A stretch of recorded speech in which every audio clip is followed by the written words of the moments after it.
namin makaon. Di namin magpahit og bugas kay mahal ra ba yung bugas niya. Dugay pasad mahurot ang bugas kay duha man na kabuok.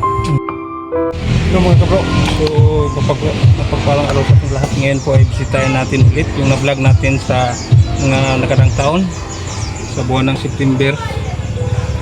Yung pamilyang maliit lang po ang kanilang kubo at saka mayroong estudyante.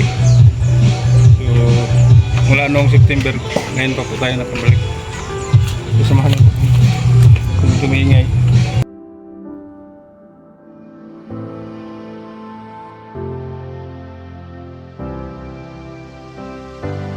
Yung bahay nila, so nilagyan ng trapa.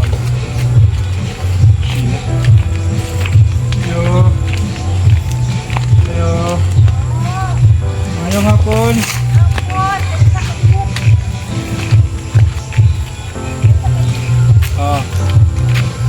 May tao.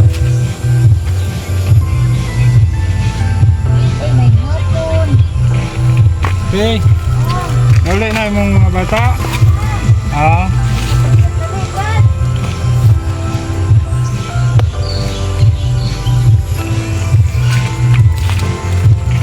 Dito daw yung mga anak ni Ate Mi. Kung naalala po ninyo, no, sa ating upload noon. Si Ate Mi po ay isang labandira po. Nung nakihay apat. So, hindi po ako nagkakamali. Apat yung anak niya nag-aaral. So tanongin natin ulit. Yung asawa ni ate po ay nagtatrabaho bilang isang construction worker dun sa Cebu City.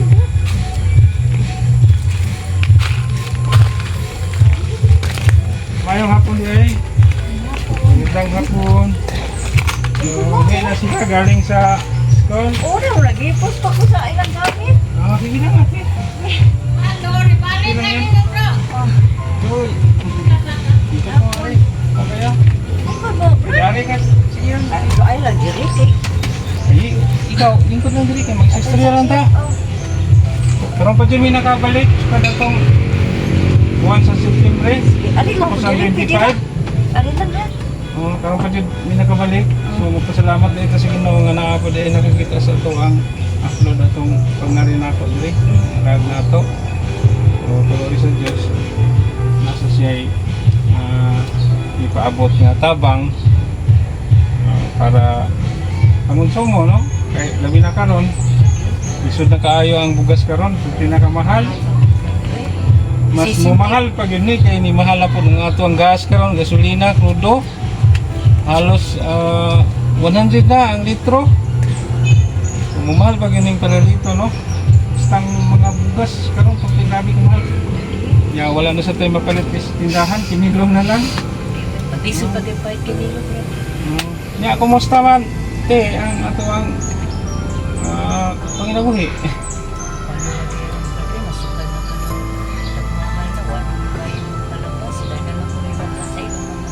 Wala nang nagpalabada.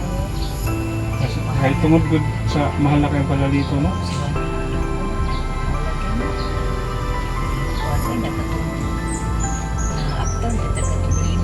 Katong linog, mutay dako kayong lahit dyan diri aka ng talagman na naabot diri. Pagkuhan na unta niya, Lugar.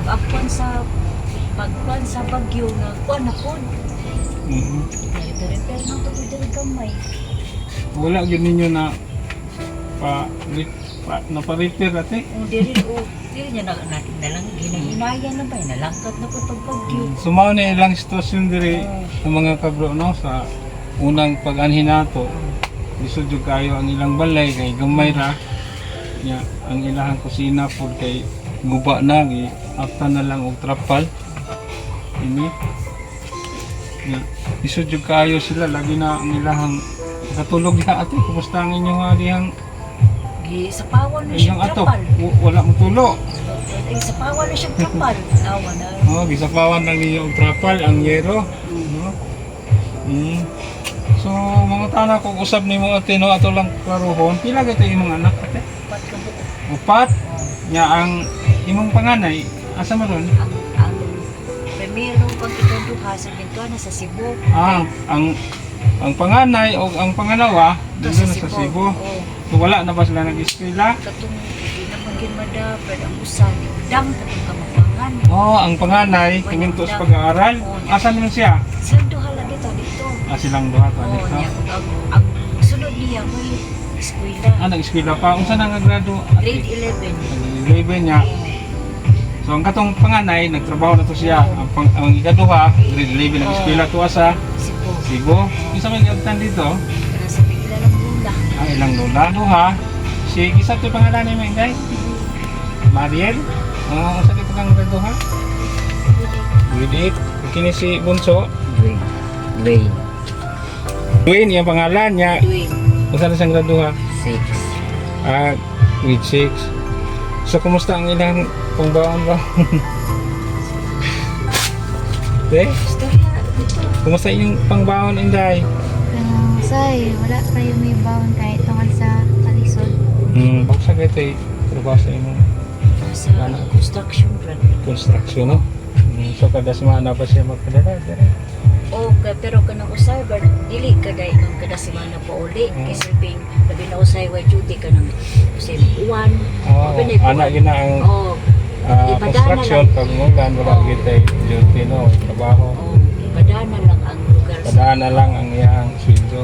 Yun na lang siya muli pero makatipid to sa pamasahe. So karon day kay na ako ipaabot sa inyo ang atapang ikan pod ni sa among sponsor nila ni sa taot ni Sir Steven of Melbourne, Australia, and Sir G from UK. Mga sir, maraming salamat. Pangbaon ni nila ate ug na sila kanang kitong gusto paliton sa ilahan, ang labi na gyud sila gamit. Patos ana ang nangilipon daan na. Oh, nya kani sa graduating na siya.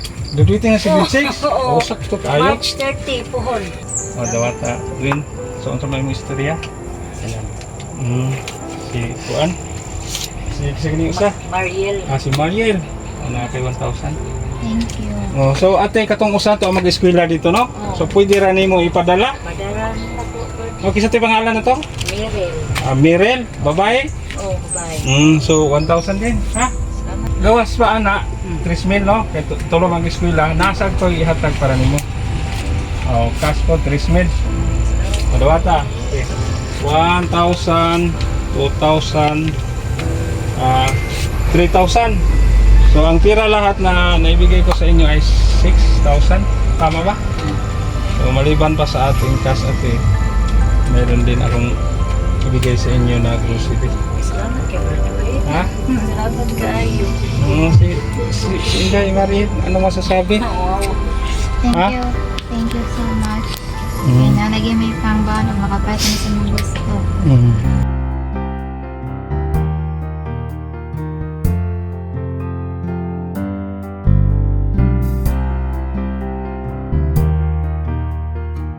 Meron tayong dalawang 25 kilos na rice po saka grocery.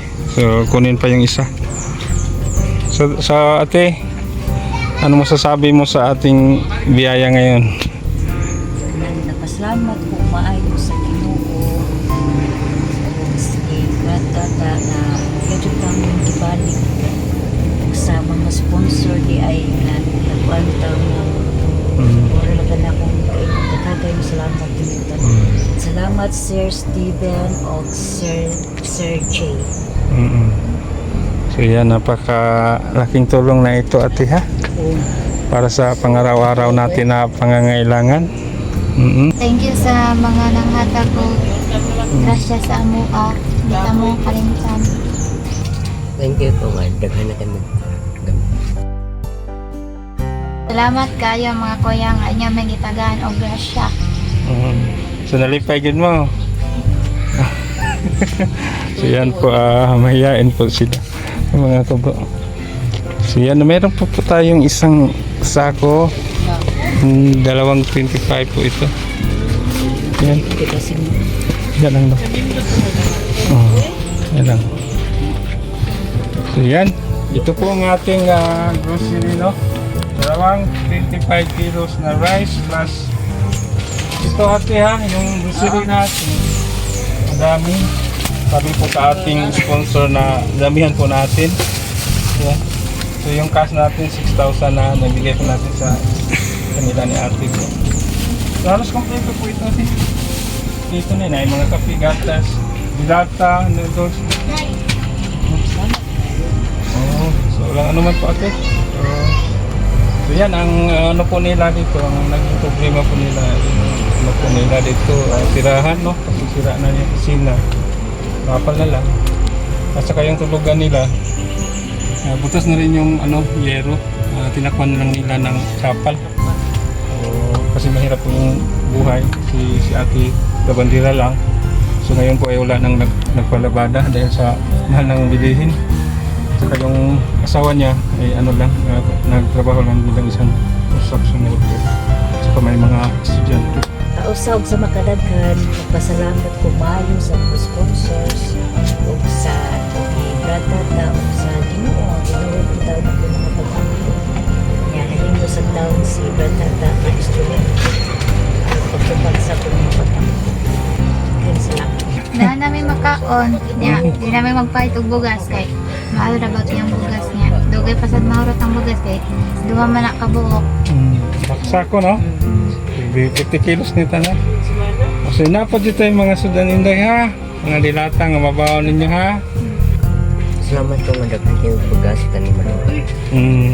Nasa mo yung sudan ha. Simple na yung bugas, nasa yung sudan.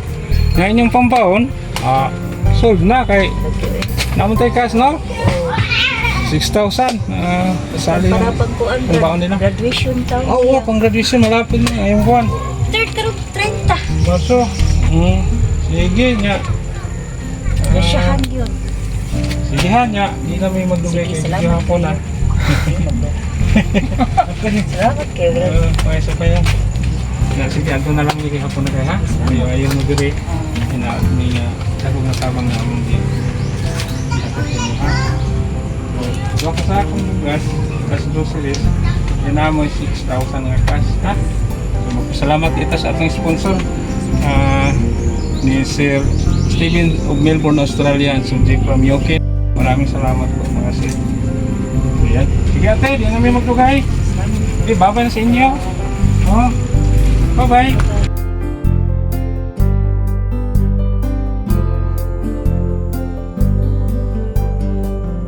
Maraming salamat po ulit sa ating sponsor, sina Sir Steven of Melbourne, Australia and Suji from UK. Sir, maraming salamat po, natin namin ang tulong para kay ating sa kanyang pamilya. Hanggang dito na lang po.